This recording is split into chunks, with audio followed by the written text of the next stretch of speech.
In the kingdom of Long Trellis lived a queen in sadness. She would wake up very early in the morning and put on a sad face.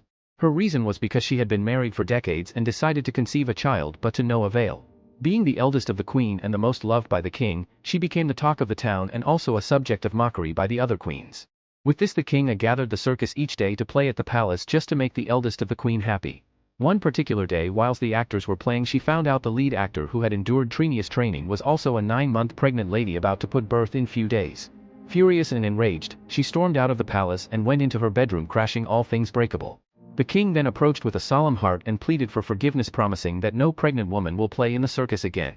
That very evening, an old wizard arrived at the palace, seeking the presence of the king and the queen. With puzzled quizzes he finally arrived at his reason for walking a long distance to see the figure of the king and queen. He had been there to help them discover ways and means to have a child to call their own. However, it came with a prize. Either the queen or king will die within the process for the equilibrium of the world to be maintained. The wizard told them to hunt down a sea monster and take out its heart and have it cooked by a virgin. After the queen eats the heart she will become pregnant instantly. Immediately after this, the king dressed up in his warrior suit and marched to the deepest trench of the ocean where a sea monster lay to sleep. Taking the chance he stabbed and awoke the monster who struggled to die a slow but painful death. The king also got injured in the process. The heart was then given to the queen who carried it like a long-lost treasure without showing any remorse for the king who sacrificed and lost his life in the battle. A young maiden in the palace, who had served the queen all her years and proven to be a virgin was then given the heart of the monster. Immediately after dropping it in the pan, a large smoke arose from the pot followed by a feeling of discomfort.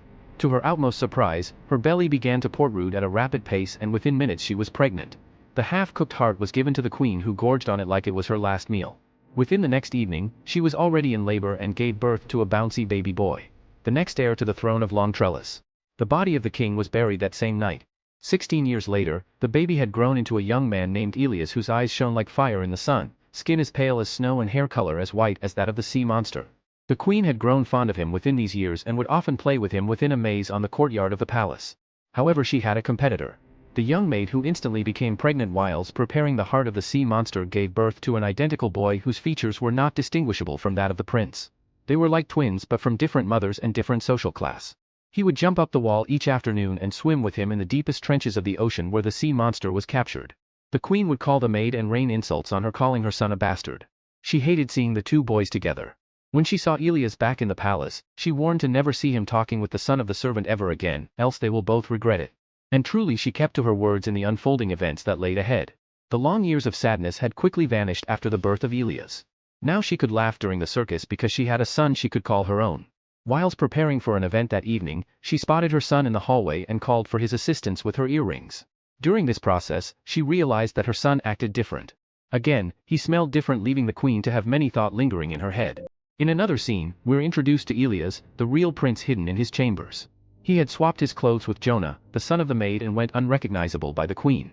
The two had deceived everyone in the palace and no one knew because of their sparkling resemblance. They decided to keep this a secret and take turns running the throne when Elias turns 18. The queen overheard their conversation in a vent separating her room from that of the son. She felt betrayed and decided to end the life of Jonah. She wanted to be the only one to love her son, and seeing people too close to him brought her sadness.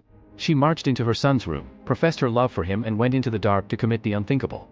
Amidst the rubble, Jonah hid quietly in a corner, concealing his presence from the perpetrator, the queen who wanted to kill him. She eventually got tired of searching for him and quickly gave up. The next day while the two were having a portrait by the royal artist, Elias saw that his friend and dear brother had packed his belonging on a donkey and leaving the town. He immediately interrupted the painting and rushed forward to talk to Jonah. Jonah didn't explain his reason for leaving the town but showed Elias a clue about his daily life. He pierced a hole in a tree root and used his life as a substitution for the water. The clearer the water run all the days of his life, then it means he was okay. However, if it runs muddy then it means he is in trouble, but if it dried up, then it means he had come to the end of his life. He entrusted this in the hands of Elias and told him to visit the spring every day to remember him. Elias then sat on his donkey and marched on ready to explore the next chapter of his life. Elias kept to the promise and kept visiting the pond each day to ensure his friend was okay. One day when he saw the spring running muddy, he took a horse and embarked on a journey into the forest, to the land where Jonah lived with his family. The queen together with the guard searched frantically in the forest but to no avail. On another land Elias had arrived in Jonah's town and all his family members welcomed him with warm hugs. They all thought they were seeing Jonah who had gone missing for 5 days in the forest with no traces. With the little information he had, he mustered the courage and rushed into the forest to search for his friend. The old wizard was summoned by the queen, who claimed she only wanted her son back. He took her hand and led her into the forest. In the forest, Elias heard the cries of Jonah for help. He was being attacked by a monster in a cave. The monster only attacked Jonah but refused to attack Elias. This gave him an opportunity to use himself as a shield and cover Jonah. Taking this advantage, he stabbed the monster in the eye and retrieved his friend from the cave, bringing him back to his home, where he reunited with his family. Later in the forest, the body of the monster decomposed, revealing a female figure believed to be that of the Queen of Long Trellis. Because of her greed, she had died a terrible death. Elias became the new king in Long Trellis, and the doors of the palace were always open to him.